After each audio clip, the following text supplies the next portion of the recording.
So we're going to go through and talk about how to set up your class notebook through Canvas. The process is very similar to what it has been in years past. There are supposed to be some updates coming, and I think they've toyed with the idea of updating this process, but for right now, it's still going to be the same that it was last year. So starting in your course, you can see I'm in my instructional design course here. I'm going to come down to the side link over here where it says class notebook.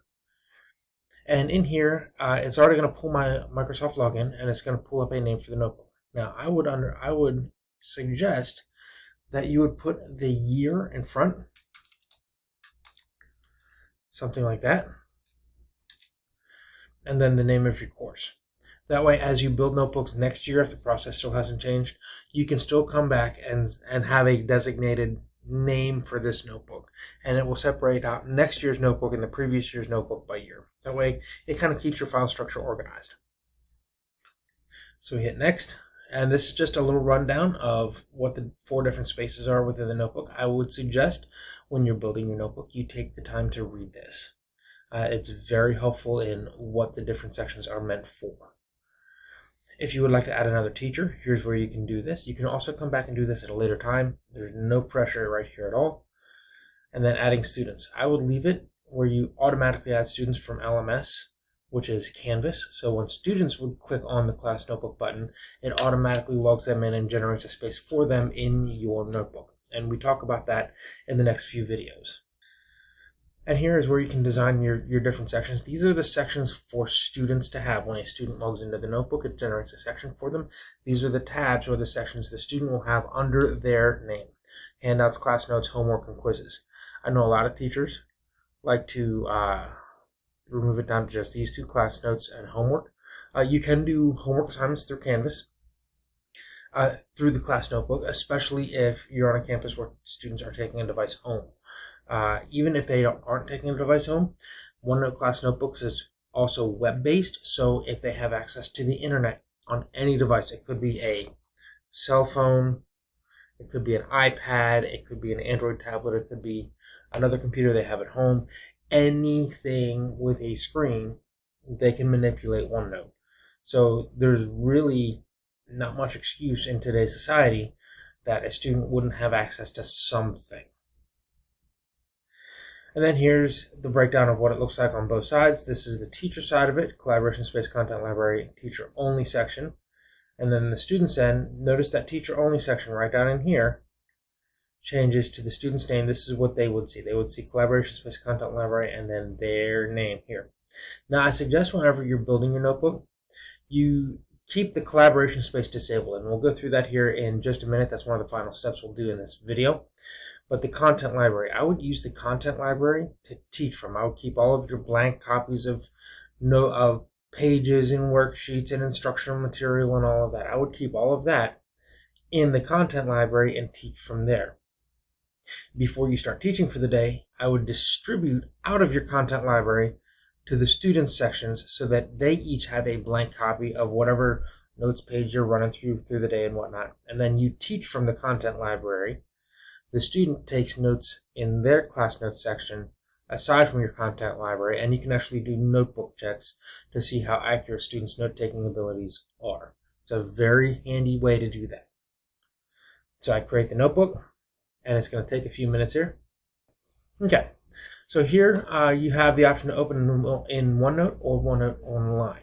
Now, your students are going to see this too. I would suggest opening online first. What OneNote does is the terminology used is that when you open a notebook, it is now accessible for any device that has OneNote, whether it's web-based or if you choose to use the OneNote desktop app. You see I have mine right down here.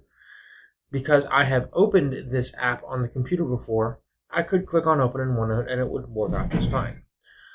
But if I've never launched OneNote, and because we're getting new devices this year, chances are your students haven't, I would suggest open in OneNote Online first. This just adds a level of security and continuity for students going through this process. Okay, and we see here OneNote has launched now. So now if I go to my OneNote desktop app, I'm going to launch it up here, and it's going to pick up right where I left off before. This is my plan for what I've done, for what I have going on this week. if I come in here to the website, okay, and I go to the editing dropdown and open a desktop app. It's a very important step because now this notebook, I'm going to check my little box here. Now this notebook will link, and you'll see it's going to load in here, and it's going to switch me over. You can see here now that my notebook is right here. I'm going to slide this up to the top of my list. And now my notebook, you can see here, I have many notebooks open, right? So I can see here my 2024 instructional design, that's my class. I have my welcome page right here. And students, I would suggest students and teachers alike read these pages. There's a lot of good information here. Collaboration space, how it gets used, content library, teacher only section, and then teachers, as your students log into your class notebook, you would see their names appear down here below your section automatically. So you can actually go down through your students' notebooks one by one and check on things. Now, here's a very important step. Let me shrink this out, and I'm going to come back to my instructional design class notebook. Teachers, I want you to do this. Click on class notebook and manage. When you click on manage notebook, now it gives you the option to lock and unlock that collaboration space. Right now it's unlocked, meaning students have access to it. Once you lock it, now students do not have access to that collaboration space. You can also from here modify your class notes and homework section. If you add a section here, the next student that logs into your notebook would get that new section as well. If you delete a section, it won't remove what it's already put in student sections, but the next student that logs into your notebook will no longer have that section. So everything you do here is moving forward changes. If these sections have already been a part of the student notebook, then they are already there. You cannot delete them unless you go down through each student individually, or you make a class routine out of saying, all right, everybody go into your homework section, delete that section completely, and then everybody removes it. So that's just setting up your class notebook and getting it connected to Canvas.